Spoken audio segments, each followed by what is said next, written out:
old school bodybuilding clothing company. If you wish your fancy fitness center was a hardcore gym, you are old school. If you just ate chicken and rice and are about to eat chicken and rice, you are old school. OSBBC.com for the hardest training athletes. You're funny. Like I said. Like I said. Like I said. Do you like my tail? Like I said.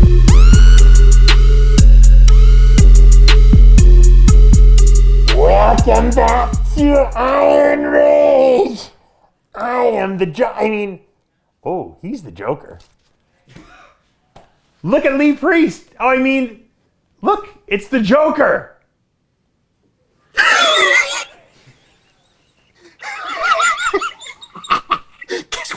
Guess what? I killed the bat. Killed the bat. Batman. You're a scary Joker. Why, thank you. Wait till they get a load of me. When you go all out, you go all out, my friend. You got the green hair, the face. Where does he get such wonderful? Did you borrow that tattoos? suit from Bob Kennedy? Actually, Bob Kennedy did have a suit similar to this. Now that you mention You it. remember he used to wear that? That He purple used to have a suit? purple. He always had a purple jacket. With a green thing too, didn't he? Well, let me just drink from my cup.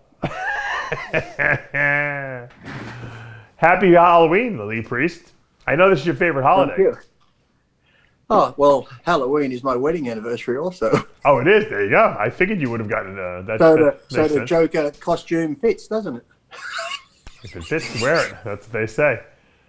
What? When you were a kid, did you go trick-or-treating? Nah, that's an American thing. We don't really. It's actually got bigger in Australia lately, but Right. you know, look, they even got the gloves. Oh my God! You Look, got the look at pants this. on even. Let me see the pants. Look at this beautiful Dolce Gabbana. Yeah, okay. Are those Z Cavaricci pants you got on there from back in the 90s? Yes, beautiful, professionally made from eBay. Do you remember Z Cavaricci, the pants? No, I don't. That may be before your time. No, you were I'm around. going to leave this on all day and do cardio and training. You should go to the gym like that, yeah. Actually, that would be great to be filmed. I'd love to see what people say to you if you walked into the gym like that. That would be great. Probably nothing. They'll probably just look at me and go, oh, there's Lee. Yeah, exactly. Yeah, there's Lee with another one of his costumes on. Maybe we shouldn't talk to him today. That's right. You know, exactly. Halloween here, when I was a kid, Halloween was a very big holiday for me because I would plan out, Lee, because I don't know if you know, in America, you go as a kid, you would dress up in a costume, you go out with your Halloween bag, and you'd go from house to house, and you'd say, trick or treat, and they'd put candy in your bag, and I had the whole neighborhood mapped out. I knew exactly what houses had the best candy. I knew which houses I had to hit in the 3 or 4 block, perimeter that my parents would let me go trick or treating, and I'd have to bring my sister with me, who would slow me down a little bit, but that's all right. And the rule at my house was, unlike the other kids, is as soon as it got dark, I had to come home. Now, unfortunately, daylight savings always seemed to fall the week before Halloween, which reduced my candy hunting down an hour. So I would run. I would run from house to house with the costume on, essentially. My sister in tow, who was 4 years younger than me, she was miserable, but she liked candy so much that she kept up with me. And we would nail all the houses on the block, in the perimeter, and I'd come back, and then we would dump the spoils of our Halloweening, as she would call it, on the table, and we would trade. So I would somehow manipulate her to get all the candy I wanted and give her all the crap that I really didn't want. And she seemed to be fine with it, probably because she was younger than me and didn't know any better.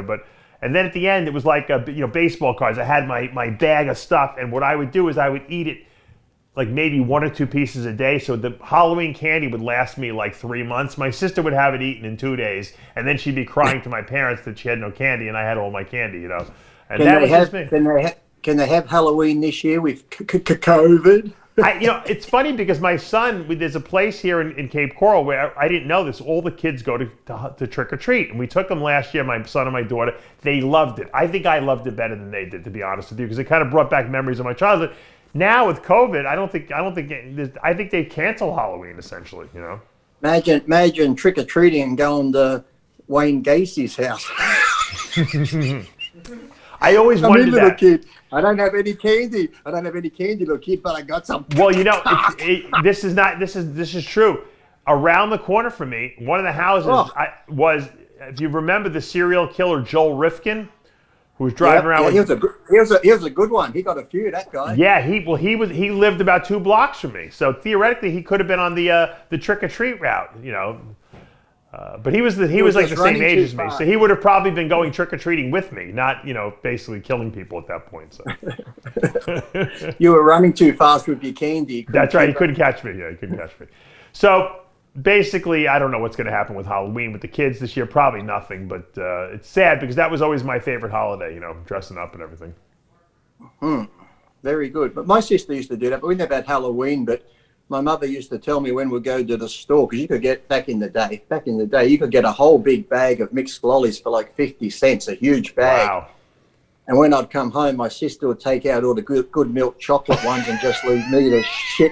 That's what I did to my sister, basically, yeah, pretty much. So I'd sit there with a bag of shit boiled lollies, and she got all the chocolate ones, What's your favorite costume you've ever done? Because you've done a lot of costumes, even on a bodybuilding stage. You've been Superman, obviously, many, many times. What's your favorite, dress-up character? This is a pretty good one. I don't know. I've got like a good Spider-Man one there, good. And I got, when I did that thing last year, I had the, like the Bucky type one with the metal arm and all that. And that was a good one.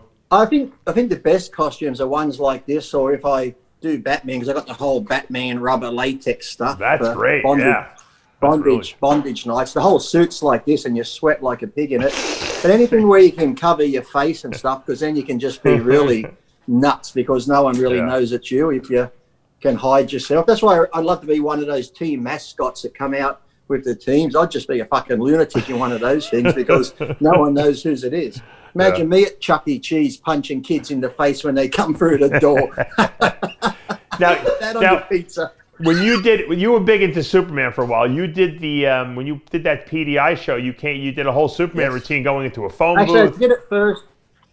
We did it first at the Superman I used first at the Arnold Classic. Remember the Arnold Classic let us do costumes they did first? Props. You're right. They allowed that. Yeah.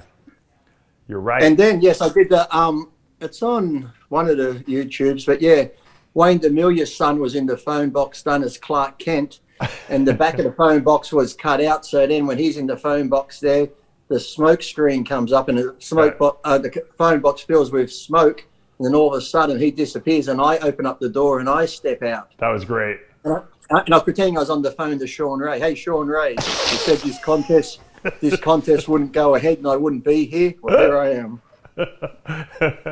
Yeah, but you always did the Superman theme music. I always loved it. When's Shawn ever been wrong in the media? Let me tell you. Well, that's a good segue, because there's a petition out now to get rid of Shawn Ray as the commentator for the live stream for the Mr. Olympia competition. And I wanted to ask you, number one, what in your mind, what makes a good commentator, and should you take a person's personal, life into account when you're doing that? And secondly, who do you think has been the best commentator that you've seen, reporting, on a live stream type of situation like that before? I think the best reporting I've ever seen from the Olympia was me when I did the Gummy Bear Olympia. While the Olympia was going on, if you ever saw that, it's on YouTube. Lee's Gummy Bear Olympia. That was very good. And I think you should be not if you're going to bring personal in. I can understand if you're going to bring in personal, like just say, like Rami's personal problems he's had with COVID and that's fine, but you don't bring in relationships, or if they're having problems at home with the girlfriend or the wife, or you don't need to bring that in. But if it's just personal, as in, okay, that person went through this and that and what he's gone through to get there, or say like if Sean Roden was there, he'd probably mention what he's gone through to get there. But as far as relationships, what's that got to do with anything? Everyone has problems and that sort of stuff. Well, could you imagine could you imagine, let's just say I did the commentary and Shawn Ray was still competing. Imagine if I brought his personal life into it. I'll be there all day. And then Shawn Ray had this girl. and then this girl, and then his wife left him. I think we should get the Joker. Lee Priest is the Joker into the commentary booth right there.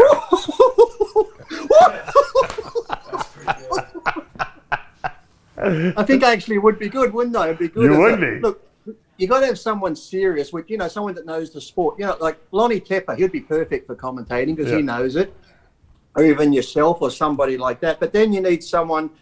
I think you need like a good statistician who's like followed it, and then you need just like an average person, like say like someone like Nick Strength, someone that's a fan but they're not, crazy. And then you need someone like me, the comic relief,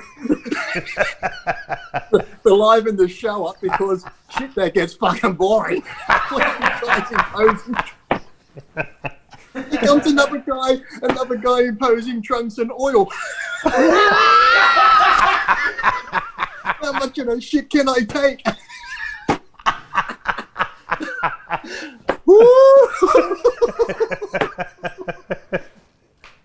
Too much coffee this morning. Where's the bat? Commissioner Gordon. There's Jim Mannion, Commissioner Gordon, as we like to call him.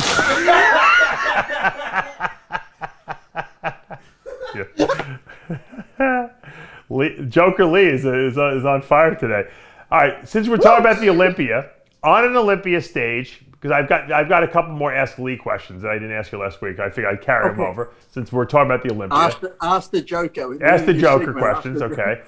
On an Olympia stage, tell me, who do you think has had the best arms of anyone you've seen on an Olympia stage?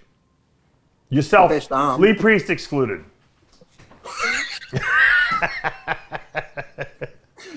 You need to ask. The others are just a joke.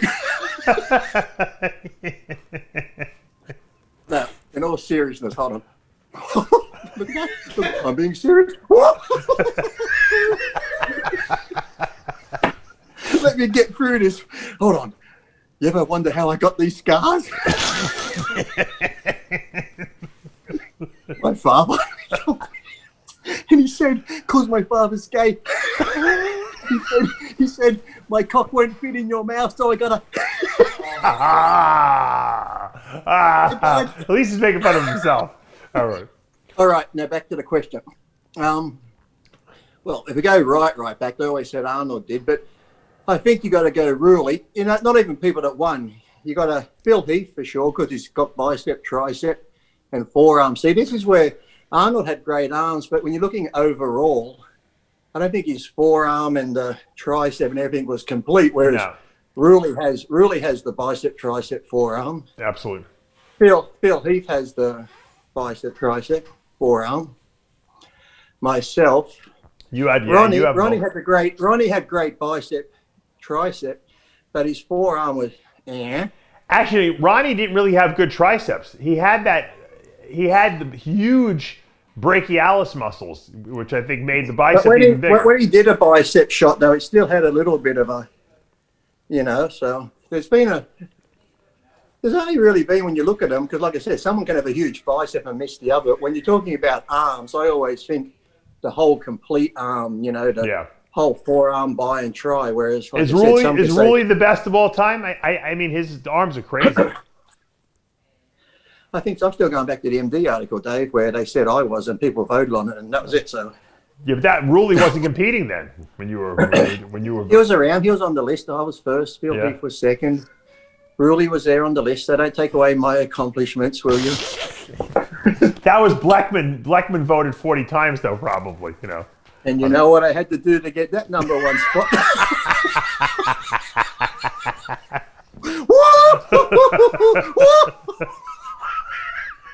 Woo! Where's the bat? Hello. Hey, Lee. I'm Steve Blackman. Remember when I wore this mask? Oh, I do, Steve. Oh, I do. It was one of our latex rubber nights. Yes, I was, Lee. Love you. I was having flashbacks there. Sorry about that. I just think of Steve and rubber latex and I lose my shit. Who had the I best would have chest? lost my shit if he didn't have the plug in there. Who had the best chest of in all the time, coffee? Lee, on the Olympia What did my stage? wife put in this coffee? Best chest. Best chest. Oh, best chest. Well, out of all time, On the Olympia stage. Arnold had a great chest, but shit, Ferrigno had a great massive chest, didn't he? Let me look and go. Oh, listen to that. Give him some toys. I'd say Ferrigno, had a really good chest.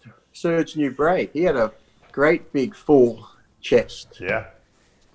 So I think actually when you look at chest, I think some of the older guys like Serge Nubret, Arnold, and all them actually had like Ferrigno when he made his comeback even back in the day. Like guys today have good chests like Heath and all those, even Dorian, but yet when you're looking back at the older guys from the earlier, like 70s, 80s, early 90s, I think they just had like big slabs of meat, whereas today guys have freaky. Look at Rami's chest. For a big guy, he's got a good chest, but still, if I was to look at Serge Nubret's chest, it just looks bigger and fuller, like big shelves of meat compared to guys today. So I think some of the early guys had better chests than a lot of guys Marcus today. Rule had good pecs, right?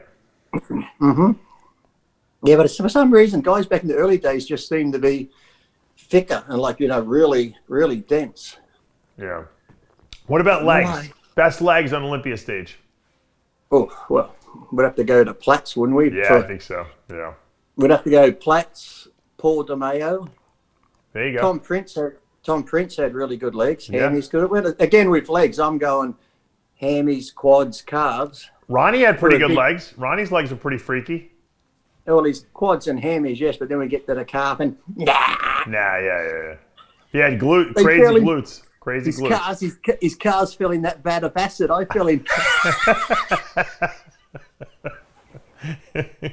No calves, Ronnie. We call him here in Gotham. Dorian had good legs, even though he didn't have humongous legs. He had really good legs, though. Good I had separation. massive calves. Yeah. Dillette. And then Branch Warren. You can't go past Branch Warren. Branch's legs were sick too. Yeah. And who was the other one? Remember there was an article in MD. I'm forgetting now. There was 3 of them together training legs in the article. They were the younger ones. Paco Batista had great legs too. Who? Paco Batista. Yes. But there's 3 that article at that time, and there was 3 of them in MD doing legs together. Remember they had Steve remembers they had the little shorts on. Were they massaging the legs? Whoa, he says, whoa! Look at them glutes. Woo! Brought the penguin out. I have another question. Let's change gears for a second. Best gym you've ever trained at, and then your top 5 gyms of all time. Well, I'd probably say the Joker Gym in Lancaster, California, in my shed. No, apart from my home gym, I'd say number 1 world, because I just loved the atmosphere, because there was no music. Arnold was there, Lou was there. Right. The guys from the older days was there, so it was just like a good atmosphere of older generation telling stories and everyone just getting on. There was none of this loud music, egos walking around and stuff like that. So I'd say world number 1. Golds back in the day would have to be number 2. Okay. I didn't mind. See, I've travelled. Like I said, if I lived back east, a couple of times I went into Bev's gym and Steve's gym. That was like a good, some gyms you just walk into and you have that feeling like you could train or you want to train. Even if you weren't in the mood to train, you walk in, you're like, ooh. Even if you just went to visit a friend, I'm just going to call in the gym to see someone. And when you walk in, you go, ooh, I want to train while I'm here. Gyms that have that feeling. Right. That was good. I think I went once to Bob's Strong and Shapely. That wasn't a bad gym. Yeah, that that's a good gym. like, Very good gym.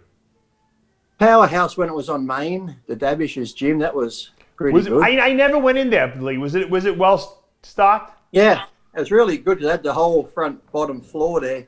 You go through one room, then there was all legs and stuff. You go out and go into the next room. It was really good. Really good gym. What happened to then that? Why did that gym go out over there? How come it didn't make it?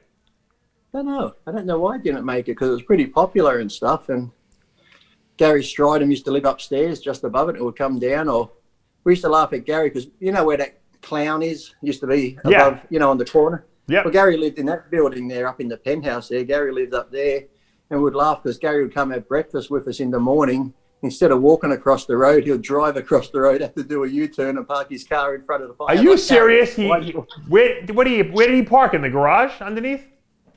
He parked in the garage underneath, I'd say. By the time you park your car and come around here. Yeah. Yeah, why wouldn't he walk across the street? Because he's going to the gym after. You got to drive. You can't burn calories. Oh, my God. Holy mackerel. He literally, I mean, it was literally maybe, 25 feet? Oh, yeah, you could throw a tennis ball in. Yeah. What do you think that penthouse would cost him up there? Don't know. I'm sure back then in the 90s, probably now it would be, could you imagine? But yeah. But even then, I'm sure it would have been expensive. But yeah, it's a perfect location there for the gyms and that. But even when I was in Austin, Texas, I trained at a gym called Pure Austin. It was a really good gym. Yeah. And actually, if anyone's in Austin, Texas now, if you're talking about a really good gym for bodybuilding and powerlifting, my good friend Bruce, who I used to train with, he's got a great gym called Gym One in Austin, Texas. Oh, yeah, I heard of that, yeah. Really good gym. I recommend that. And I did when I was out there last year, I went to that Metroflex down there. There's one down near Long Beach or somewhere I went, that one. Oh, yeah. It had a good atmosphere in that one. I've never been to the Metroflex in Texas, but I think there's one out in somewhere, Arizona now too. Yeah, I've been to that one. We did a Bros vs. Pros at the one in Arizona. Yeah. Louis Yurdell has the one in Oceanside, California. Yeah.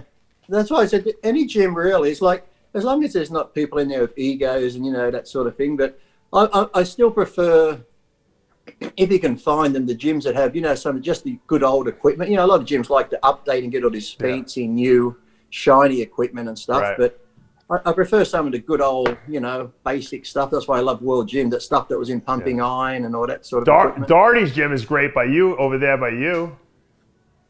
Whose? Tony Doherty's gym? Yes. Well, here in Australia, yes, that's probably the best one to go to if you're in Melbourne. That's the only, it's down in Melbourne. Yeah, up he just redid it. Or around here, you got like Gold's. There's a Gold's gym in North Sydney where my daughter trains. It's a good gym, but there's another one called Kingdom Gym or Animal Kingdom Gym near Sydney. It's a very big, well-equipped gym. But like I said, I can have a workout anywhere. It's not really the gym. It's just sometimes the people in the gym. It's like, it can be a great gym, but if I walk in, there's a bunch of young kids taking selfies, doing shit, carrying on them. It's like, oh, fucking hell. I just leave. Did you ever train at Haney's gym, the Animal Kingdom he had in Atlanta? I've never seen that gym. No. Nope. Never went to that one, but sure, it's good because being Lee Haney, I'm sure it's a great gym, well equipped, and there'll be no bullshit going on in that gym. So. I don't think he owns it anymore. I don't even know if it's open anymore, but I know that he owned it back in the day. Also, too, when I lived up in Lancaster in the high desert, it had a great little powerhouse gym. It was really good. Everyone got along great. Just some gyms where, I don't know, it's different today. Whereas you go into a gym back in the 90s, early 2000s, it's like everybody knew everyone. Everyone was, hi, how you going? Friendly, this and that. You'd help one another if someone needed a spot. But now a lot of gyms you go into, they just look at you and you could be stuck under a bar and they're like, dickhead. Yeah. And no one comes to help you. So it's like... Right. Yeah, but back then everyone was friendly and that sort of stuff. And even, I don't know if some people do it now, but, gyms would have barbecues even sometimes once a month. The gym might put on a barbecue for the members and just things like that. Or have like a day where they'll put up a roster and say, okay, the gym's going out to this restaurant. If you want to come along, we need to know the numbers, put your name down. So they go out where members and that could meet one another. Because half the time if you're in the gym, you don't really sometimes even know the people in there. So it'd be like go out for a big gym dinner, people get to know one another. Right. So when you go into the gym, everyone's a lot more friendlier and stuff, and things like that. So. Brian Dobson would cook up the hunt. If they went out wild boar hunting, they'd be cooking it up, barbecuing outside the gym. Well, I think little things like that are good, just for the members and stuff, and keeps everyone friendly and stuff. Did you say? I'm going to say it would have been a lot of cook-ups if you... Did you say wild whores or boars? Boar. Ooh, if it was whores, we'd be cooking all day. Ooh, that Olympia bikini would be like a buffet.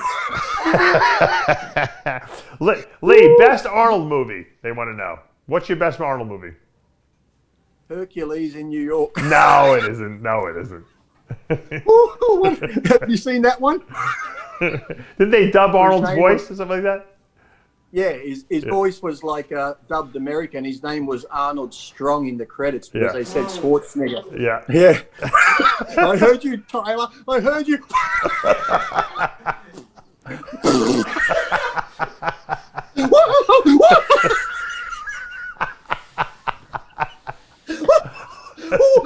Here comes Batman. Where does it get such wonderful toys?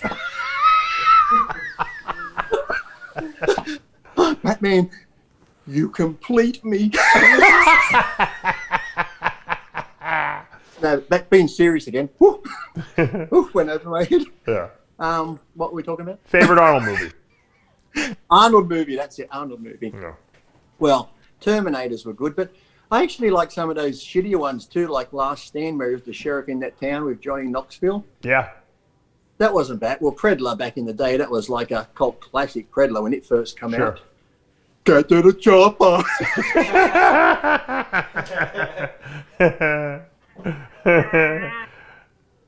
Serious. What else was it? Red Sonja. Remember Red Sonja that came out? Oh my God! Yeah, that wasn't one of his best. Whoa, that's going back. And then there was, what else there? Kindergarten Cop. Whoop, let's skip that one. Yeah. Pedophilia. Lee, yes, I'm crazy. What else was there? Or actually, you know a good one I did like, and I saw it on TV not long ago, and I thought, oh, it was silly. But then when I started watching it again, I enjoyed it. Was Red Heat with Belushi. Oh. Remember when he played the Russian cop and he had to come and... Yeah. That wasn't a bad one. That was a good one. I like Total Recall. That's one of my favorite. My wife watches, like, since she wanted to watch it the other day, I said, that's shit. No, that's a great movie. I thought that was great. That's how I said it, just like that. That's shit. All right, last question for Lee Priest here today, or the Joker Priest, I should say. If, Arnold retired after the 75 Olympia, right? If Ferrigno went up against Arnold the following year, if Arnold had kept going and Ferrigno didn't get the whole incredible, who would have won, you think?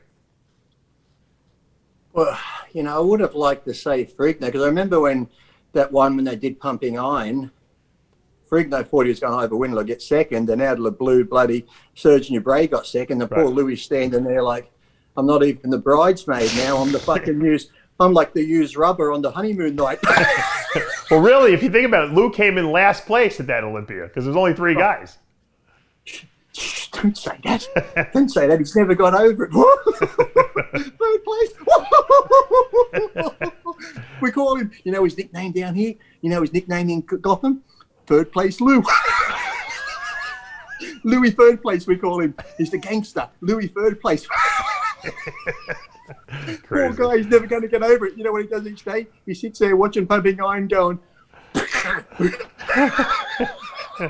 The funny thing is, Louis got the Incredible Hulk after that. He got the last laugh on that one. Did somebody say Arnold's name again? There's Louis.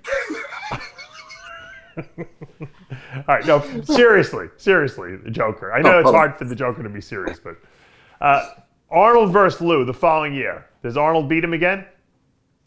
It's hard because Arnold was Joe's boy, and we saw in 1980, doesn't matter how shitty Arnold looked, it's hard to... even there was a couple of times when they had overall where it was like Arnold and Franco. Yeah. I thought a couple of those. Franco, if you go on complete body and fitness and conditioning, Franco looked better, but it looks like they went for the taller guy because Franco did look complete in some of those when they used to do the overall. Yeah, better legs. Yeah. Yeah, so it was hard, yes. The thing is, though, because we've seen back then, some people can look better, but I think Arnold was the flavour of the year and the month and the decade back then. So to beat him, because not only did you have to beat his body, because he was like that person, you had to beat his persona and his aura. So even, like I said, in 1980, as shit as he looked when he walked on stage, he's one of those people like, they walk into the room like me. Can't take your eyes off me.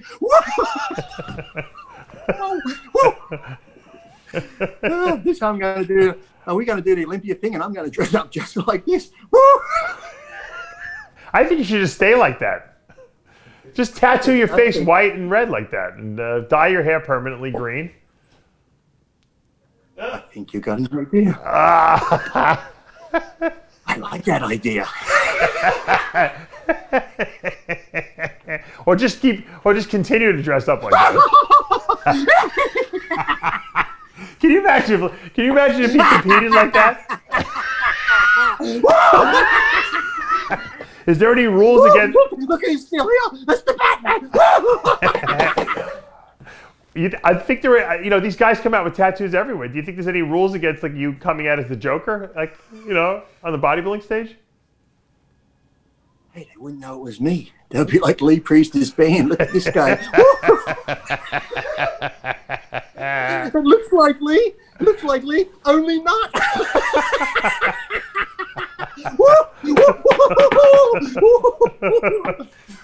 Jesus. What's in this coffee? I think my from laughing so much, I think my mouth is getting stuck like his is. This is that wonderful Acme coffee. What the fuck's in it? Well, you guys decide for yourself who would win 1976 Mr. Olympia. If Arnold and Louis were in it together against each other one more time, who would have emerged? Put it in the comments below. Thank you, Joker, for joining us today. I hope everyone has a great Halloween. In all seriousness, let me answer. Don't eat any razor blades, Lee, please. I'm gonna answer that question for him. In all seriousness, who would win? Who fucking cares? Who fucking cares? None of my business.